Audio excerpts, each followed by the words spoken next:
this session, you're going to learn from Colin Davidson, a contemporary artist living and working near Belfast, Northern Ireland. His main focus is on painting grand-scale portraits, which have won widespread recognition and many international awards.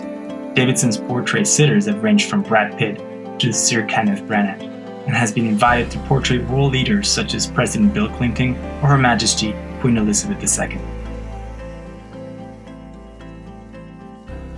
I got to be honest and say that I still pinch myself about this myself.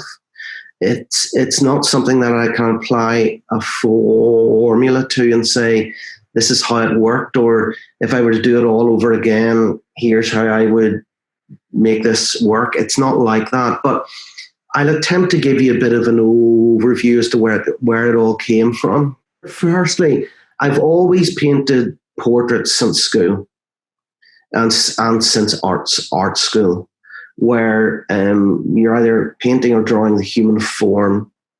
And I was interested, I suppose, in likeness in that to an extent. I didn't make any big deal of the portrait work that I did, and it was never ever shown as part of an exhibition of mine, for instance. I didn't even want to be a portrait painter. I thought it was a very classical genre where it was sort of one step on from the illustration work, which I did, where you were very much working to a brief. You were told what to paint. I just didn't want to do that particularly. But I'm also an artist who works in themes, and I have done since I suppose I started to paint full time as a career in 1999. And again, that comes into the whole idea that we talked about there, where freedom in work requires boundaries of sorts. And I suppose with the themes that I work within, I was self-imposing the boundary. The boundary was there for me to explore essentially what paint could do and to continue to learn to paint. These themes have included looking at my hometown that I witnessed in decline for many, many years as I was growing up in it, as it was bombed. I revisited my hometown, looked at it from high viewpoints, and the Belfast that I knew was starting to emerge, and it was an exciting time for it. So they were positive paintings. And then I looked at the urban environment as it appeared in the window reflections of shops, looking at what was inside and outside and questioning what reality is, and really coming to the conclusion at the end of it all that what I was, in a sense, painting, the subject was the sheet of glass in the window. It wasn't what was reflected or what was refracted. It was the physical sheet of glass. And my painting developed and moved and morphed as I changed. I happened around the time of making those window reflection paintings, I bumped into an old friend who I hadn't seen for a long time. And he at that stage, and still is, going under the stage name of Duke Special. And I asked him, he'd grown dreadlocks and he was using eye makeup and he'd very quirky vaudeville type clothing. And I love this whole idea of the persona being almost to mask something else. Not that he would necessarily see it as that, but I was fascinated by it. And I don't know where it came from, but I asked him if I could paint him. And that was the first painting in the large heads that I did. And Duke, he was getting really well known and very, very critically highly acclaimed in the music which he made. I suppose for me, it was here was somebody who was well known sitting in my studio, and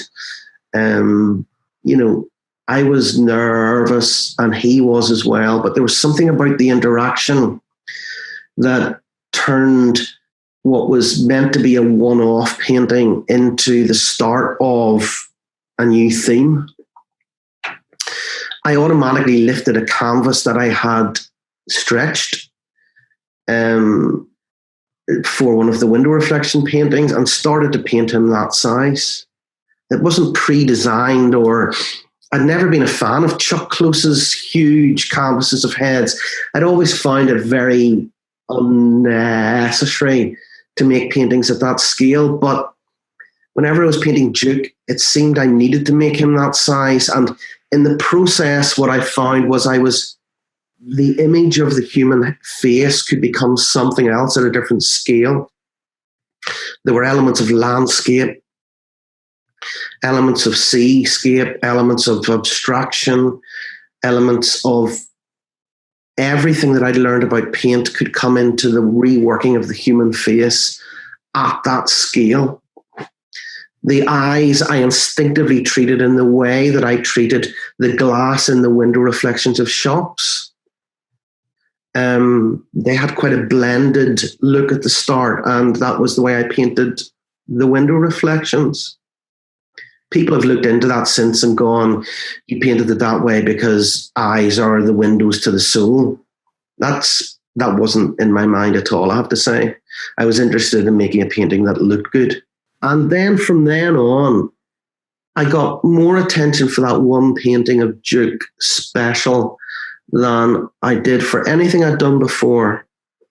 And I got a few awards for it.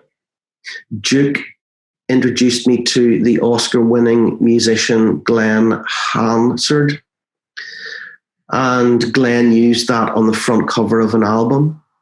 I then got invited to show at the Royal Academy in London in their summer exhibition. And I showed a couple of other heads in that. The Lyric Theatre in Belfast came on board in a serendipitous sort of way where they were looking for art to adorn their walls of the newly rebuilt theatre. I was able to be introduced via the chairman to people like Seamus Heaney, Brian Friel, actors like Adrian Dunbar, Mary Jones, Liam Neeson. And I was just introduced to that world. Brad Pitt then saw the album cover that Glenn Hansard had done, liked what he saw, and asked me if I would teach him to paint, which I did, and then made a couple of paintings of him. The Smithsonian in Washington, D.C. have that painting of Brad.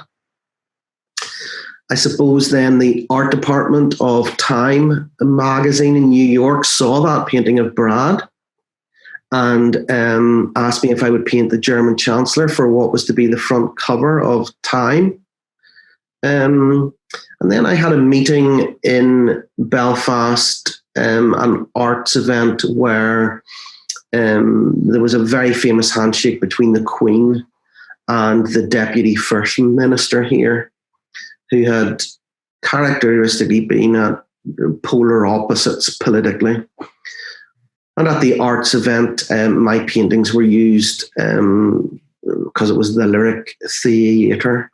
And I showed the Queen and the delegation through my paintings. And from that, Cooperation Ireland, who were the body who facilitated the arts event, asked me if I would paint the Queen.